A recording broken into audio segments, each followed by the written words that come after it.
9 वाजून गेले असतील ना ग?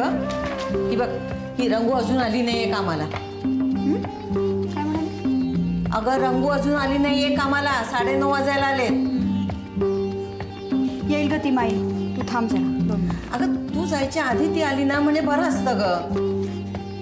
हे बघ माई, तू उगीच काळजी करू नकोस. हां, मी जाताना दरवाजा उघडाच ठेवतेय आणि म्हणजे तुला उठायला नाही लागणार. सोड बरं, मला उशीर झाला, जाऊ दे आता.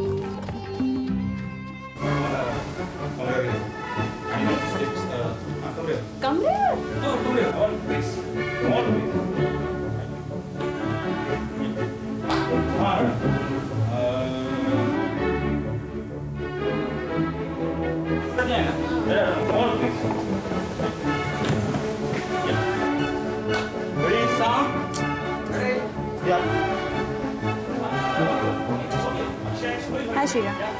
हो हो आहे बैस. ही फ्लॉपी तुझी. हो थँक्यू. थँक्यू. चहा. अगं बरं झालं तू आलीस, तुझ्याशी जरा बोलायचं आहे मला. बोल ना मग. अक्षय जरा टेक घे. कम गंमतच आहे. Take care.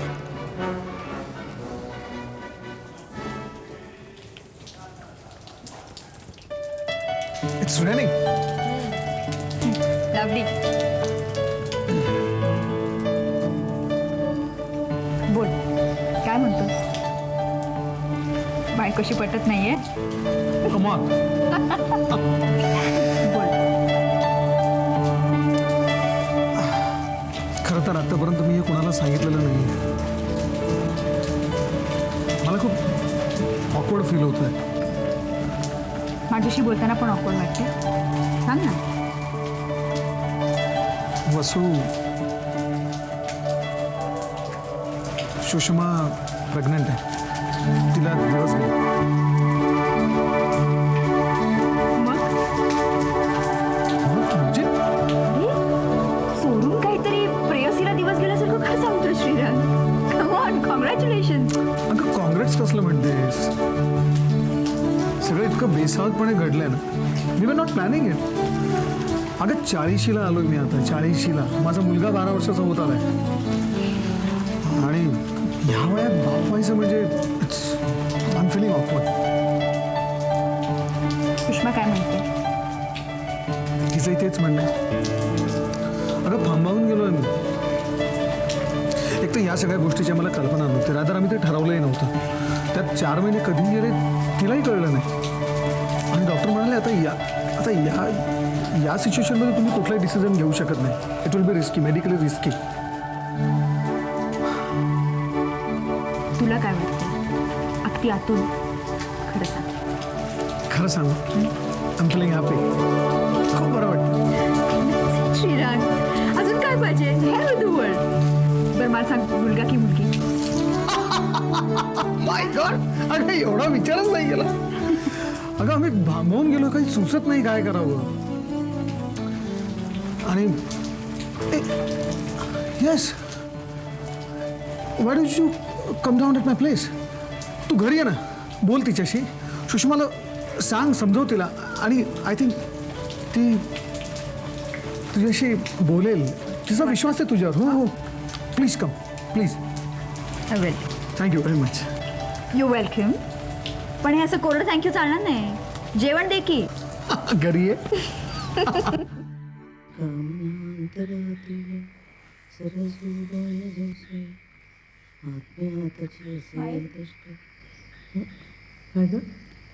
सुषमा आई होणार आहे परत. सुषमा? कोण सुषमा? श्रीरंगची बायको माई. विसरलीस? हां, श्रीरंगची बायको.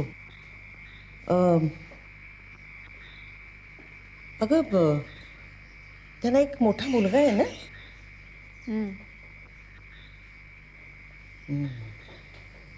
आता वयही वाढलं असेल तिचं, नाही? तुझ्यापेक्षा मला वाटतं वयाने थोडी मोठीच आहे ना ती. असेल, मोठीच असेल.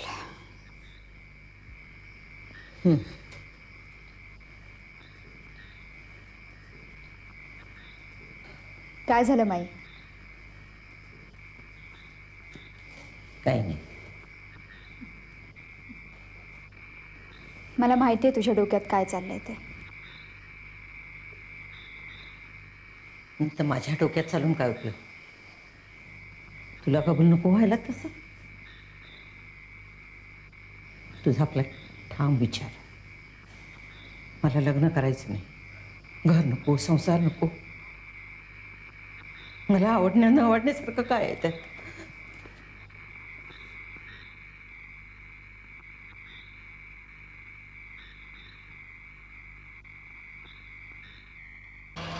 Good evening.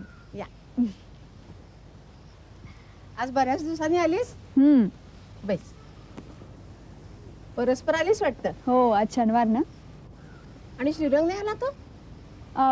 आमची कामं वेगळी, डिपार्टमेंट्सही वेगळी. हो. तो मीडियाला, मी कॉपी रायटिंगला. म्हणून मग सुषमाचं काय चाललंय? फेऱ्या मारतीये? नुकतीच झोप झाली आहे ना. हो तू बैस, मी चहा आणते. हं? हो, मी बोलते तिच्याशी.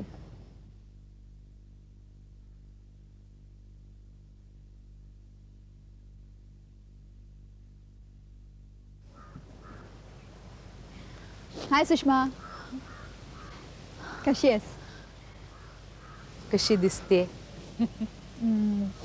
थोडी थकल्यासारखी दिसतेस, पण आता होणारच ना असं. डॉक्टरकडे जातेस ना रेग्युलरली? वसू, खरं सांगू, मला नकोय हे मूल. सुषमा, अगं काहीतरीच काय बोलतेस? 7वा संपत आला तुझा आता, आणि हे बघ, तुला काही दुखतंय का? काही तक्रार आहे का तुझी? मग नाही, पण एकदम हे ओझं, हा शरीराचा बेढपपणा आहे, सगळं फेकून द्यावंसं वाटतंय. सुषमा, खरंच मला खूप आतून वाटतंय की मला हे मूल नकोय. वसू, मी कधी एक्सपेक्टच केलं नव्हतं ग. म्हणजे ह्या वयात आता तूच बघ ना, निखिल इतका मोठा झालाय, घरात सगळं सुख समाधान आहे, सुबत्ता आहे, आणि अचानक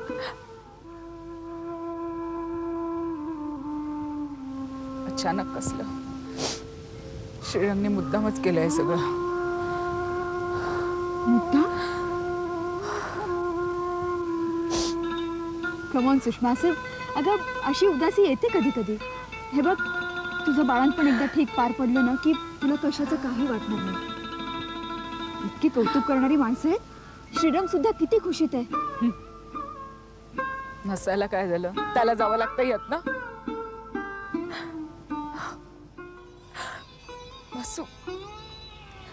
वसू, तू मला सांग, या टप्प्यात, या वयात माझ्यावर हे असं लादणं बरोबर आहे का? सांग मला. लादणं? अगं, हे सगळं इतकं अनपेक्षितरित्या झालं सुषमा, आणि डॉक्टरांनी सुद्धा सांगितलं ना, भलतं काही करू नका म्हणून. हे बघ, घरात तुमच्या सगळी सुबत्ता आहे, हे दुसरंच मूल आहे. किती लाडात वाढेल तुमचं मूल सुषमा. कोणास ठाऊक, सुषमा, कोणी ऐकायलाच तयार नाहीये माझं. श्रीरंग तर सगळं हसण्यावरच देतो, कोणाला सांगू सांग.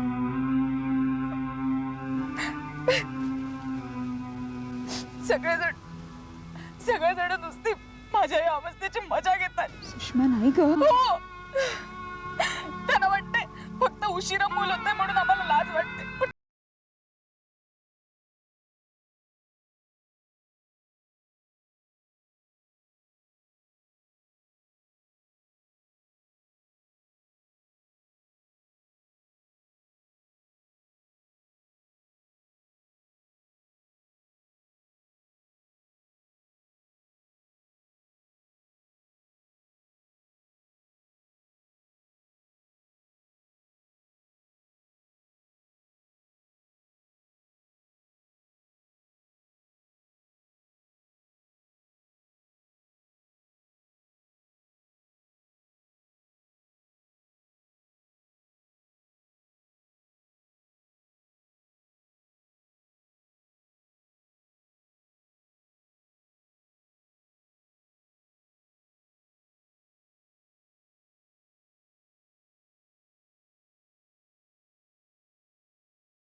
उषाचा तिला खूप राग येत असेल, खूप चीड येत असेल.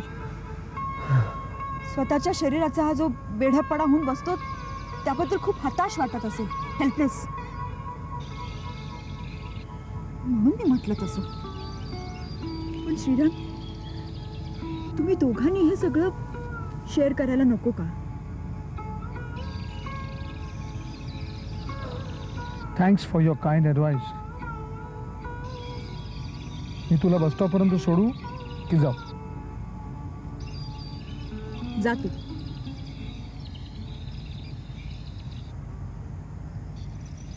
ओके.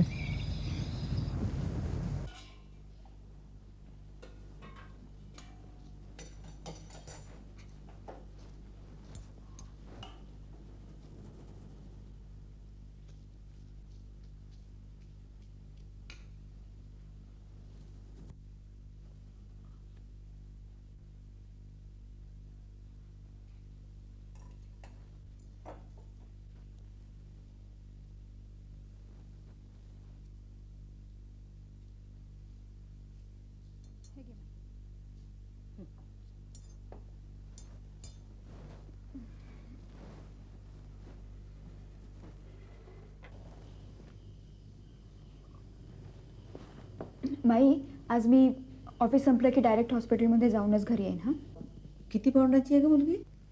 मी नाही विचारलं ग त्याला. त्याला फोन आला आणि तो तसाच निघून गेला हॉस्पिटलमध्ये. बरं, आता मी निघते. चहा राहू दे तसा.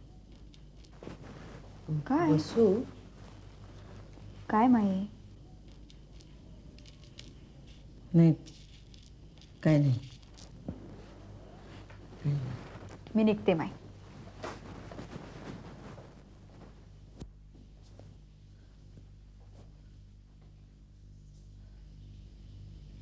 वसू, हे सगळं तुझ्या बाबतीत ऐकायचं होतं मला. श्रीराम, वासू, अक्षय, तू येतोस माझ्याबरोबर? दवाखान्यात चालली आहे मी. हां, वसू तुझ्यासाठी श्रीरंगचा फोन होता. काय म्हणतोय? तुझी मिसेस गेली. गेली म्हणजे? गेली म्हणजे गेली. ती नुकतीच डिलिव्हरी झाली होती ना, काहीतरी घोटाळा झाला. सुषमा?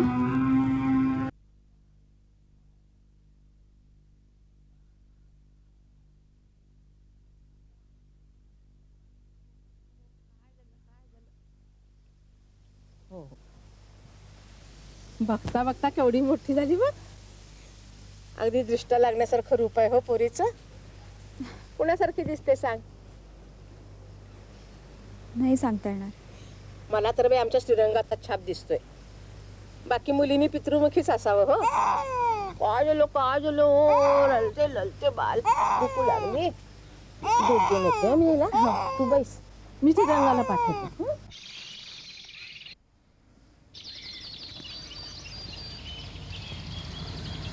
मुळात हे असं व्हावंच का? अगं, आजच्या या युगात बाळंतपणामुळे बायकांनी मारावं, दिस इज टू मच. हे बघ श्रीराम, या गोष्टी नॉर्मली खूप साध्या आणि सोप्या असतात, पण अनपेक्षितपणे काहीतरी गुंतागुंत होऊ शकते.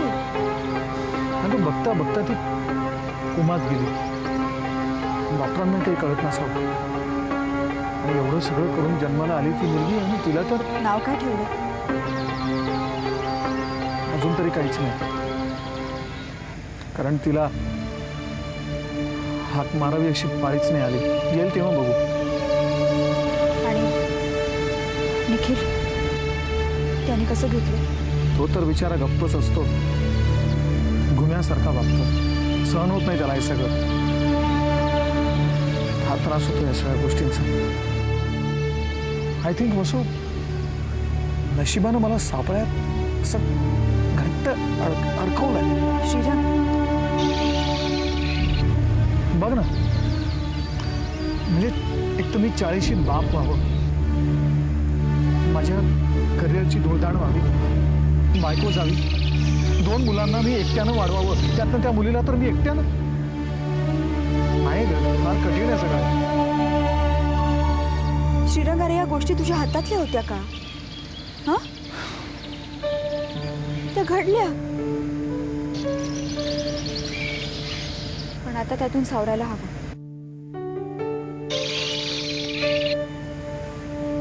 कसं? हाऊ? Tell me, how? कसं कसं सावरायचं मी स्वतःला? I am sorry. आई ग,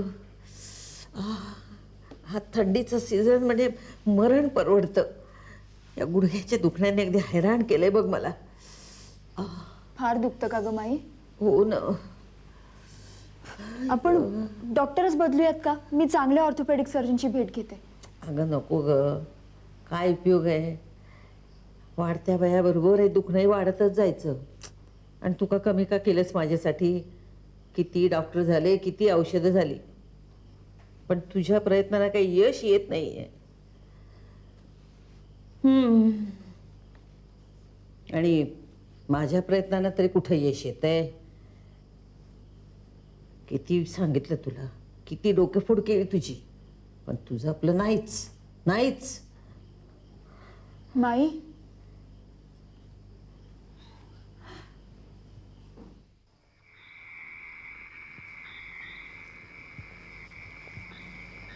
वसू, बरं झालं तू आलीस ते. तू भेटलीस ना की खूप बरं वाटतं बघ. अगं हल्ली लहान मुलांना काय काय लागत नाही, ते दुधाच्या बाटल्या, ते कापसाचे बोळे आणि ते ड्रॉप्स, येऊ आणि त्यो.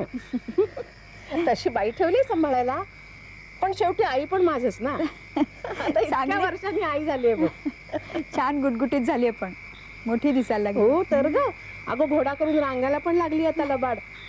पण तुम्ही नाव नाही ठेवलं नाही अजून तिचं. हा, तेवढं बारीक राहून गेलं बाई. कोणी तोंडाला येईल ते म्हणतं बाळी काय, बबडी काय, चिंगी काय.